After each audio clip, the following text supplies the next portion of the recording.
This is called There Is a Love by UU composer Elizabeth Norton and words by Dr. Rebecca Parker. The words are simple, so feel free to join me. There is a love holding me. There is a love holding all that I love. There is a love holding all. I rest in this love. We do that twice, and then it changes to there is a love holding us. There is a love holding all that we love. There is a love holding all. We rest in this love.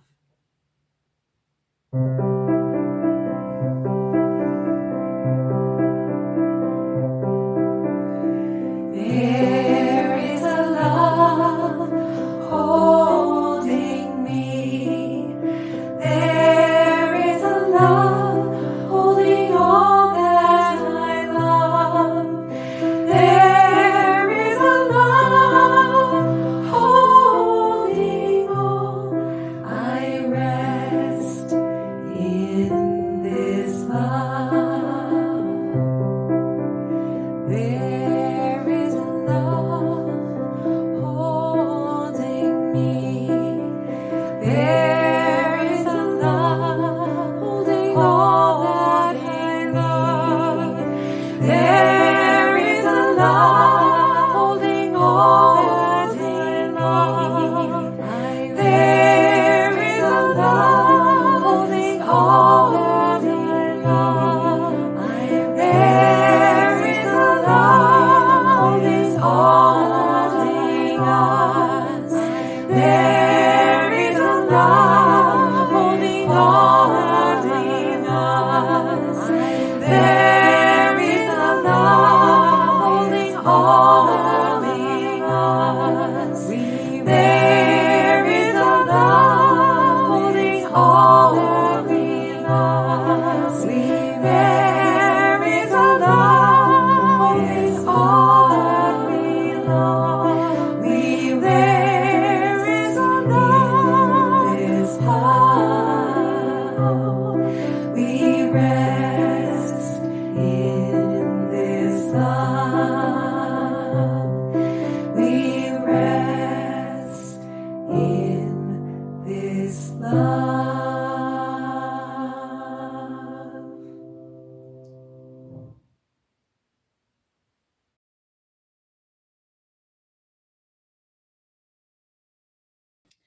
Thank you so much, Rachel. And good morning to you all. I'm Reverend Victoria Ingram. I'm delighted to have you joining us this morning at the First Unitarian Church of Hamilton. Happy Mother's Day and happy start of still in the first part of May and no snow in May, so life is good. We have our flowers with us today to remind us of spring. This would normally be the week that we do our flower communion. So if you have flowers with you today, they are there to remind you of the joy and beauty of life. We know that we are not the first people who have been on this land, and we know that we will not be the last. We acknowledge our connection to the web of all existence, honoring the past and preparing for the future. The stewardship of the original people who lived here preserved this place for our enjoyment and our place in this generation.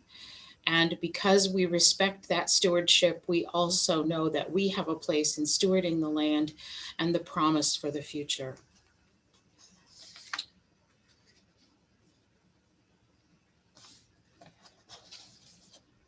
You know, wherever you are, whomever you love, wherever you are on your journey of faith and search for meaning, today you are here and you are one of us.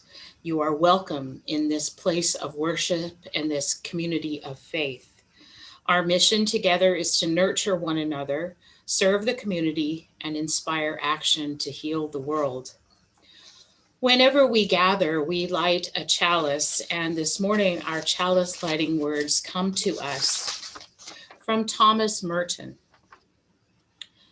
We are living in the greatest revolution in history, a huge, spontaneous upheaval of the entire human race. Not a revolution planned and carried out by any particular party, race, or nation, but a deep elemental boiling over of all the inner contradictions that have ever been. A revolution and a revelation of the chaotic forces inside everyone. This is not something that we have chosen, nor is it something that we are free to avoid. So I light our chalice and invite you to light yours at home if you have one.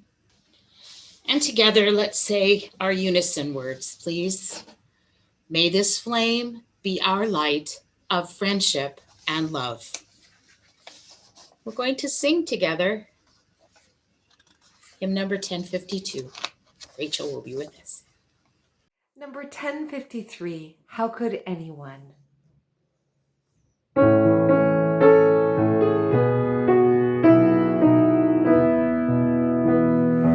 How could anyone ever tell you you were anything less than beautiful? How could anyone ever tell you you were less than whole?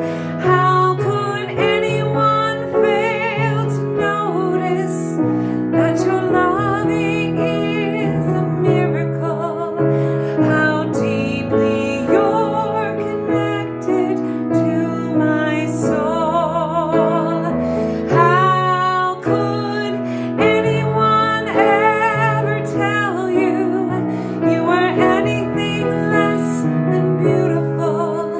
How could anyone ever tell you you were less than whole? How could anyone fail to notice that your loving is a miracle?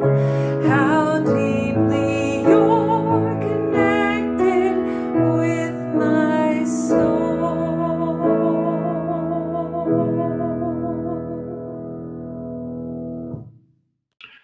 On this Mother's Day, we celebrate not only those who are mothers in the traditional sense, but all those folks who nurture in so many ways, in so many different family configurations.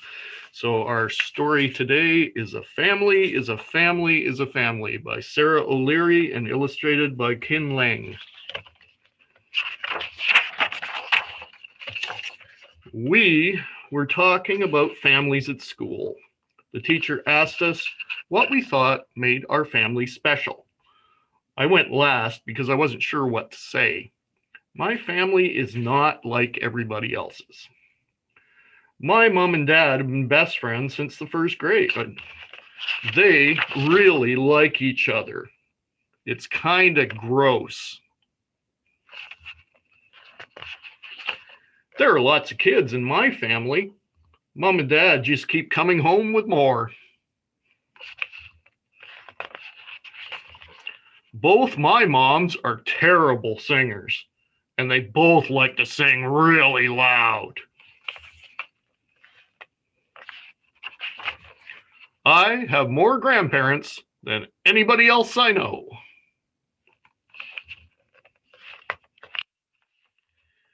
We have a new baby in our house. I think my mom ordered him online.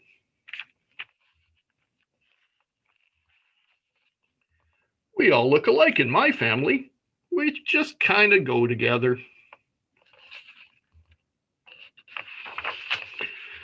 One week, Mom gets me. The next week, Dad does. Fair's fair.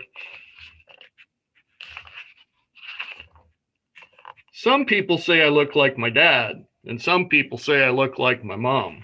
I think I look like myself.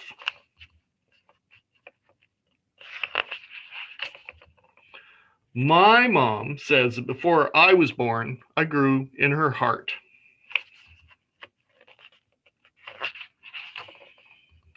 Because I live with my grandmother, people sometimes think she's my mother. She's not. She's my everything.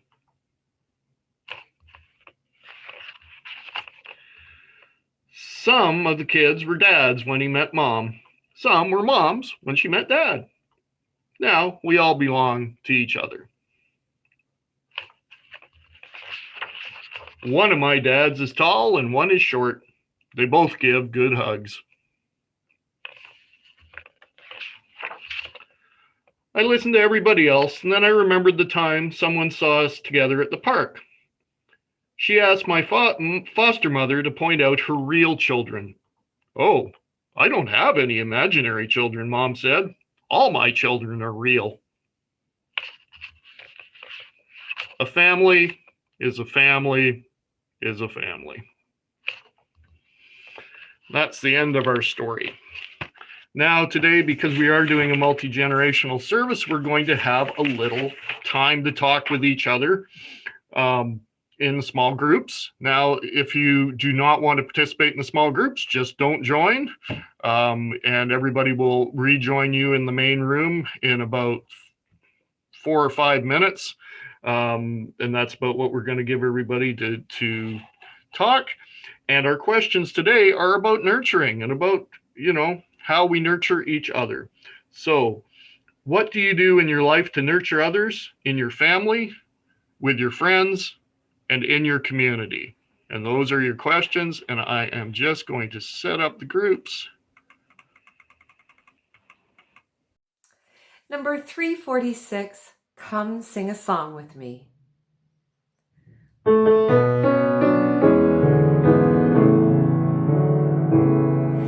Come sing a song with me. Come sing a song with me. Come sing a song with me, that I might know your mind. And I'll bring you hope when hope is hard to find. And I'll bring a song of love and a rose in the winter time. Come dream a dream with me. Come dream a dream with me. Come dream a dream with me, that I might know your mind. And I'll bring you hope when hope is hard to find. And I'll bring a song of love and a rose in the winter time. Come walk in rain with me. Come walk in rain with me. Come walk in rain with me, that I might know your mind. And I'll bring you hope when hope is hard to find. And I'll bring a song of love and a rose in the winter time. Come share a rose with me. Come share a rose with me. Come share a rose with me, that I might know your mind. And I'll bring you hope when hope is hard to find. And I'll bring a song of love and a rose in the winter time.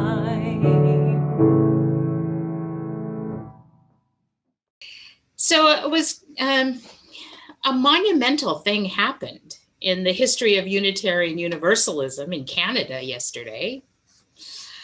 Our people meeting together in the Canadian Unitarian Council's annual conference and meeting suspended the usual course of the agenda to put forward the 8th principle and to ask the delegates to affirm its inclusion in our statement of UU values and hopes for our faith. The 8th principle, which was accepted by the ACM group, reads, "We, the member congregations of the Canadian Unitarian Council, covenant to affirm and promote individual and communal action that accountably dismantles racism and other oppressions in ourselves and in our institutions. Wow. I see the hands. Yeah, it's great. And I got a joyful email from Beverly Horton sharing the good news of the majority vote, which adds these words to our statement of principles. She and Reverend Julie Stoneberg in Peterborough co-chaired the Dismantling Racism Study Group that crafted this addendum to our principles. And so to them and to everyone who voted to put this in place, sending our appreciation for the hard work that they did and congratulating them on getting this done. I'm so thrilled, and I can see that you are too. I know if there would be a huge round of applause if we were all in the sanctuary together. I know that there's been conversation and debate for several years about the eighth principle and how Unitarian Universalists could affirm our anti-racism and anti-oppression commitment. Any change in Unitarian Universalism requires a lot of thought and a lot of discussion, a lot of wordsmithing, and a lot of dissent and debate and determination. I'm very proud of our Canadian colleagues for speaking up and speaking out, for moving this action forward, for calling for a vote, and for supporting this addition to our statement of faith. And now we're going to continue to keep moving forward into our aspirations. And first, it's going to be kind of like January at the beginning of the new year when you go to write the date. You're going to have to remind yourself that we have 8 principles, not 7. And that'll take us a little while. Some of us will be a little more difficult for than others, but we'll get there. And when we get there, even before we get there, we're going to start holding these words in our hearts as we go about the work of our church, the learning, the worship, the business, the community, the many ways that we love and nurture and support each other in our lives together as people of faith. We're going to start asking ourselves what a church community looks like and feels like and acts like if it is dismantling racism. What do we need to do differently? What stays the same? What do we need to stop doing? How do we make these words come alive? The adoption of the 8th principle opens up all kinds of opportunities and options. I planned today to talk about concepts related to grace. And then the news of the 8th principle came in. Sometimes that happens at the last minute. You go, oh, well, maybe I'm going to have to change that sermon. And when I thought about it, I realized I really didn't need to change it that much at all. Because when we think about the embedded nature of white supremacy in our church and culture and institutions, when we consider the ways that racism presents itself in insidious and overt ways, when we ponder how to change such deep-seated inequities and challenge such embedded behaviors, it's obvious to me that we're going to need a whole lot of grace moving forward on this path that we have chosen now to affirm. I know we've done some things, and I know that there are many more things for us to consider and do. The word grace, when you think about it, has many meanings, one of which is to move easily and smoothly and with suppleness. Imagine the years of training and practice that it takes an athlete or a dancer to move with grace. Entering into an examination of racism and oppression will require that we exercise and use new muscles of thought and action. We're sometimes going to be able to move easily, but at other times we were going to experience clumsiness, and I expect that we will falter. Creating a new world takes time and practice and commitment, and no changes come without challenges. Another meaning of grace refers to being pleasant and polite in our social situations.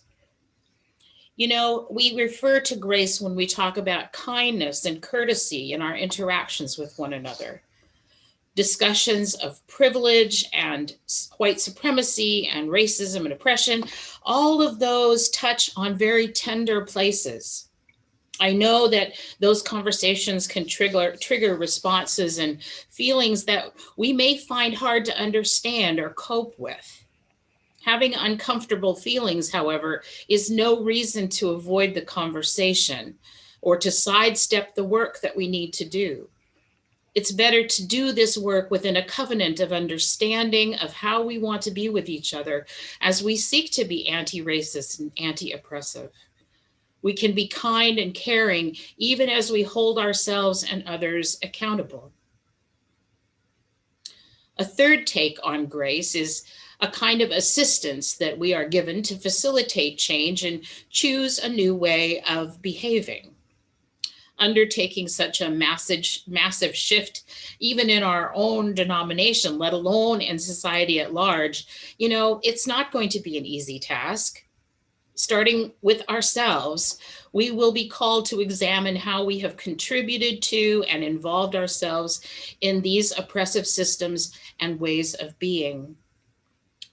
How will we show each other the kind of grace we need to step into new realities and new choices? How will we demonstrate flexibility and patience and compassion as we choose change again and again and again? And grace can also mean the blessing that we share, usually at meals, when we show our gratitude for the bounty we receive and the gift of life that we've been granted. Our path forward involves deep personal reflection and commitment to change. It will require that each of us examine the fundamental beliefs and assumptions we live within and to make changes in our thinking and behavior when it's needed. We have much to be thankful for. And creating a world where our 8 principles are realized will expand our gratitude and enrich our lives. We will have many opportunities to offer up our grace in grace for all of these blessings. By the grace of committed and caring and forward-thinking Unitarian Universalists, our Canadian denomination has embraced the call to end racism and oppression individually and in our larger community. Now it's time for each of us to find the grace to accept and embrace the challenge of the 8th principle, just as we have addressed the call of the 7 which came before it. By grace, we will enter into the work that our 8th principle calls us to do. By grace, we will talk with each other and chart our course. By grace, we will show each other love and mercy when we falter. By grace, we will reach out and kindly offer ourselves as allies and companions on the journey to freedom. By grace, we will live our convictions and speak up for what we know is right and just. By grace of our commitment and hard work, we will see the rising of the beloved community. So it is written, and so may it be.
Thank you, Cindy. That was beautiful.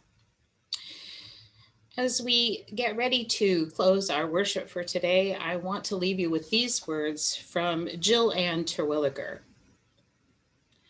For the longing that told you it was time for a change, we give you our blessings. For the courage it took to answer the call, we give you our blessings.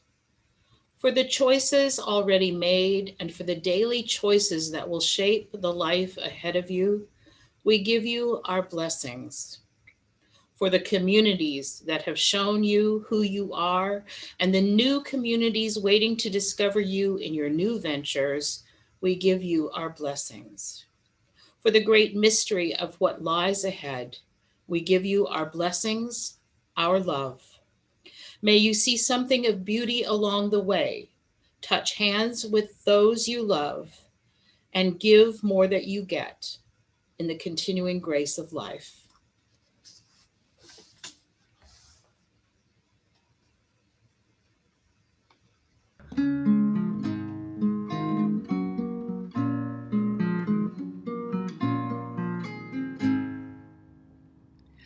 We have been together a long, long time.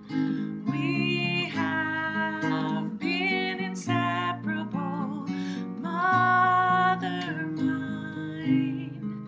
You're my heart, and that's never gonna change.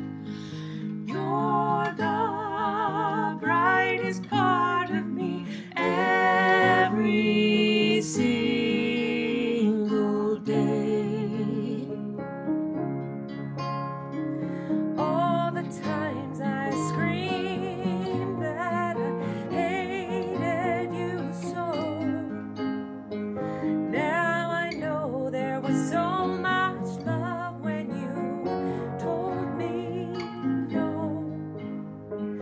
You loved all the parts of me I despised. You loved the very heart of me, perfect in your eyes. I still hear the words you whispered